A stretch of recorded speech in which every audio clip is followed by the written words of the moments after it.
She could be the teacher of every child's dream. Her name is Brandy Young. She teaches second grade at Godley Elementary in Texas. Last week, she sent a note home to parents that this year, students in her class won't have any homework.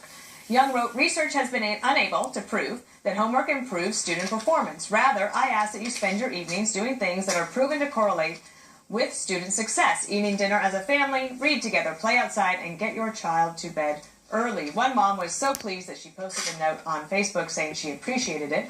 And so is this teacher onto something? Homework could be scrapped. I mean, we have a mom here. Kennedy, you like this idea? I love this idea. And this is for second graders, we should point out. And, you know, oftentimes in early elementary school, kids still have an hour plus of homework a night, and it can be very frustrating. And I agree with her that there is no correlation between the work a student does at home and success in the classroom. What it can do is frustrate a student and a parent, because now with Common Core, they purposefully try and box parents out of any sort of homework. And so they don't give you concrete examples, especially math, so you're unable to help your child, and that leads to further frustration. It's also, and I know teachers, you're not going to want to hear this, it's kind of lazy on the part of teachers. They should finish the work in the classroom. Instead, switch to project-based learning, and that's much more of reflective of how society is right now, and not this 19th century German system that school is based on now.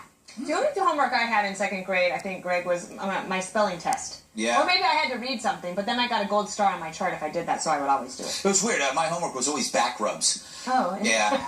Anyway, they didn't distinguish between good homework and bad homework. And I think when we think about homework, we think about busy work. That you sit down and you go through the encyclopedia, or you do mathematical tables. But the good homework and the stuff that I remember, the things that you look forward to are projects that involve your friends, or problem solving and going off and doing something. And the lesson in life you want every kid to learn is to combine pleasure with work. If you can find something that you like to do that is productive and you can enjoy it for the rest of your life, then you've got it made. And I mean, after school, I wrote short stories, and I enjoyed it, and I became a writer. And if you can find something that you like to do, and I think teachers can make that happen, then that's good homework. After school, I would play school.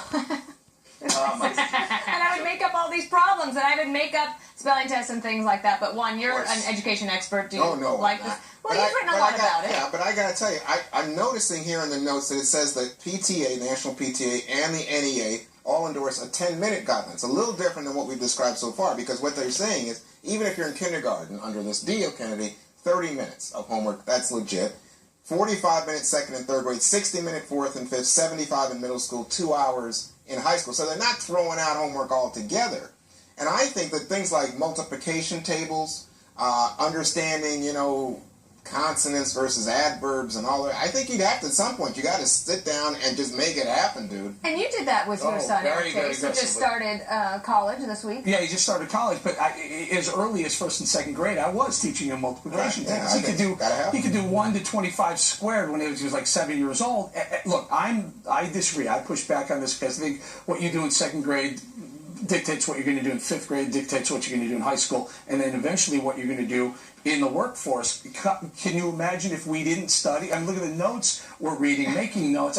This is what we do. We don't solve problem analysis. I'm just on the other side of the coin that says, I think that German style. That's outdated, but well, you're calling it outdated, but for some people, it's set up for the Industrial Revolution. We're no longer in factories, and also this one-size-fits-all nonsense. But I do have a son that is fantastic at mathematics and sciences, and got basically into just about every school he applied to. So on a practical basis, I'm in favor of the more structured homework. So my friend Alec Ross, he wrote this book called The Industries of the Future, and I think it's a good parenting book, and he saw my tweet today, and he said, it's okay if the in-classroom education quality is high, and he said, at home, what you should be doing as a parent now is teaching them or playing games with them about coding, language learning, and things like that I couldn't do if I had a but you should read with the kid. You know what's interesting? They said you should have dinner with that child. And I couldn't agree. We always had dinner. Well, you're a lucky soul. It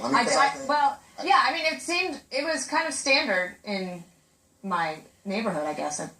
But I think dinner, not only going out, having experiences, taking a walk with the kid, these are all great things. Yeah. But I love what you said, Greg, because I think it's absolutely right. The way that you get excited about a career or whatever, writing for me, was to do right. And that's that is a new school of thought in education that is project-based learning. It's much more realistic. There are more schools that are investigating it. I have a daughter going into middle school, and the principal said most of the work is going to be done in the classroom. We do not believe in punishing kids. We want them to love learning. If they're doing 2 hours of homework a night in 6th, 7th, and 8th grade, it is going to dampen their light, and it does a great disservice to all of them. I would give anything to read some of your short stories that you wrote in school in 2nd grade. They're very, very disturbing. All right. Ever wish you could listen to music while you work? Well, you've got a great excuse. You can tell your boss that could actually benefit them ahead. And it's backed by science. Get ready to turn up the radio. That's next. The radio.